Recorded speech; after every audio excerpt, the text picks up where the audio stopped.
Well, I did go to the football game today, and unfortunately, UConn lost to Temple. And so, to cheer myself up, I decided I would spend a little time talking about one of my favorite topics, the gross domestic product.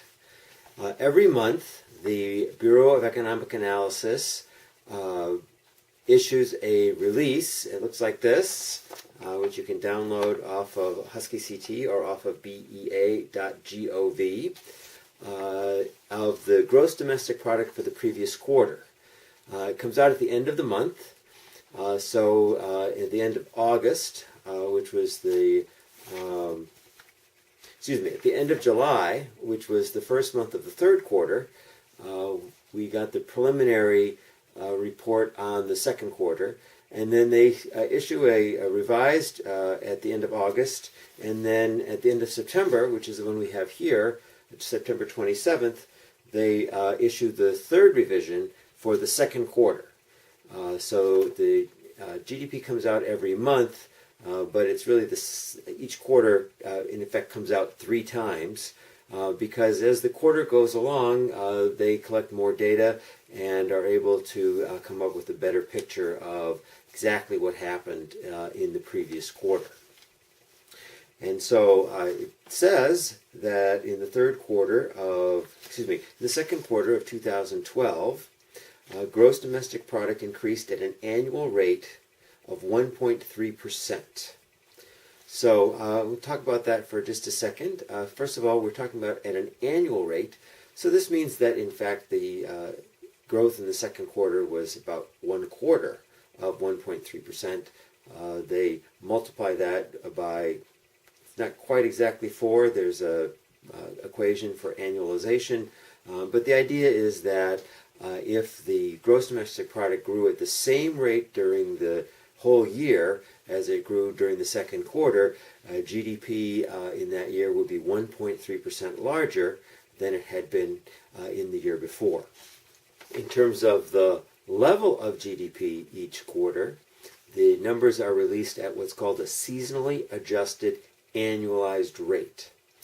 The numbers are seasonally adjusted because each year certain things happen all the time. So, for example, in December, retail sales are a lot higher than they are at any other month of the year. In the summer, electricity use is higher than at other times in the year due to the increased use of air conditioning, while in the winter, of course, heating oil and other types of heating services and goods are used to a greater extent than they are in other parts of the year. And so these normal fluctuations that happen every year are not really considered economic growth. If we see a big jump in retail sales in December, that doesn't necessarily mean the economy is growing faster, because we know that retail sales are going to slow down again as soon as January comes along. Similarly, if there's a lot of heating oil expenditures in the winter months, that doesn't greater than they were in the summer months. That doesn't necessarily mean the economy grew between the summer and the winter. It really just means that it got colder, and it's going to get warm again when summer comes along. So to sort of since the idea of these numbers is to try to get a picture of what's happening in the economy, whether the economy is growing from quarter to quarter, these normal seasonal fluctuations that happen every year are basically taken out of the data so we can see the underlying trend as to exactly how the economy is going. And as I said, they're also, even the quarterly numbers are reported at an annualized rate.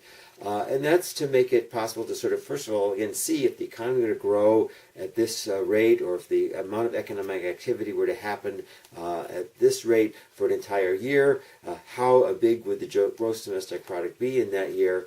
And it also makes it possible for us to compare quarterly numbers to annual numbers.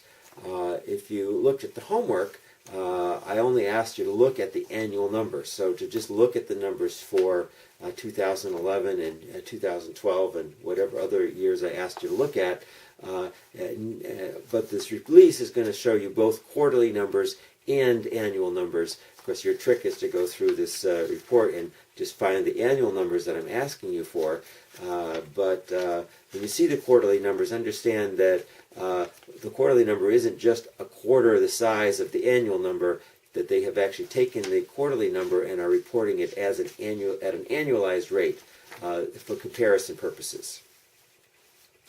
So, as I mentioned in class, the gross domestic product is the sum of the market value of all final goods and services produced within the economy within a given period of time.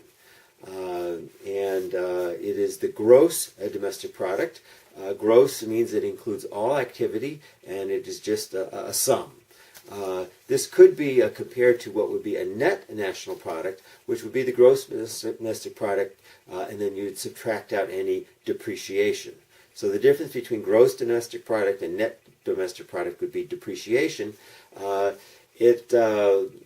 An example would be if you thought about the hurricane that occurred a few years ago in New Orleans, Katrina, which of course created a huge amount of damage and a huge amount of destruction.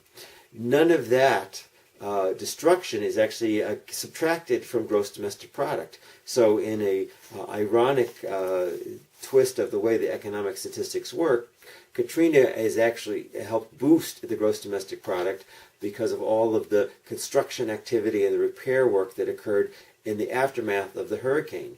And so while New Orleans is arguably much worse off today than it was before the hurricane hit, in terms of the amount of economic activity that's counted towards gross domestic product, there's actually been more because gross domestic product, as the name implies, gross, meaning everything, includes all of the work that was done just to get us back to where we were before, or even, not even, I'm sure we're not there yet, or even close. A net domestic product would actually then subtract out any of the destruction to property and that occurred because of the hurricane. It's domestic product, meaning it's all the goods and services produced within the particular country, in our case within the United States. There's another statistic that actually used to be discussed more, which was called gross national product, and that is the difference between gross national product and gross domestic product is the profits that are earned by companies that are owned within the United States. So they're both measures of production within a country. The difference is if a U.S.-owned firm has some profits in a foreign country that get returned to the United States, those are part of the gross national product, and so then would be counted in the gross national product, but not the gross domestic product. Similarly, if, say, and there are several Japanese-owned car companies in the United States, Japanese-owned car company in the United States, the profits that factory generates that are returned to Japan are part of Japan's gross national product, but they actually are counted as part of the United States gross domestic product because they were actually produced here within the United States. Gross domestic product has become the more common measure that is used to compare countries with each other. For the United States, the difference between gross domestic product and gross national product is actually fairly small. There are other countries where the difference is actually very large. Those are countries where foreign investment is actually a much larger portion of their overall economy than here in the United States. And as I said, product, gross domestic product, the whole idea of gross domestic product is to measure the amount of production within a particular country. And again, we'll be spending most of our time talking about production within the United States. And then finally, the other distinction that we make is between real gross domestic product and nominal gross domestic product. Nominal gross domestic product is measured in current dollars, and so if we think about the gross domestic product in 2012, it's measured in, just add the market value of all the goods and services produced within the United States, all the final goods and services produced within the United States in 2012, and looking at them in 2012 prices, and you could compare that to 2011 production in 2011 prices, and that difference, or that would all be nominal gross domestic product. Real gross domestic product which is in many ways a more important measure. We're trying to remove any effects of inflation. The idea is that we're trying to measure how much production has there been, how many goods and services have been produced at any particular time, and compare them to previous times and maybe even make forecasts of future times. And to actually have it be a measure of production and not a measure of change in prices, we have to take inflation out. And so removing inflation from gross domestic product leaves us with real domestic product, and that is what we use to measure the amount of production that happens within our economy.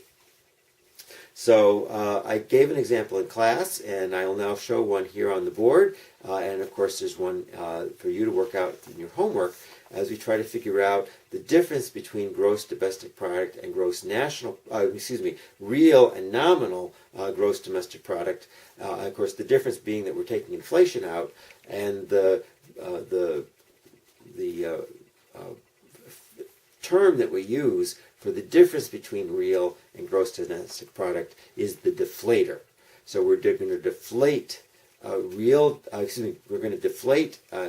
nominal gross domestic product by an inflation statistic, and then that is going to leave us with real gross domestic product. That may seem a little bit confusing. Hopefully it'll be clearer once I go through the example.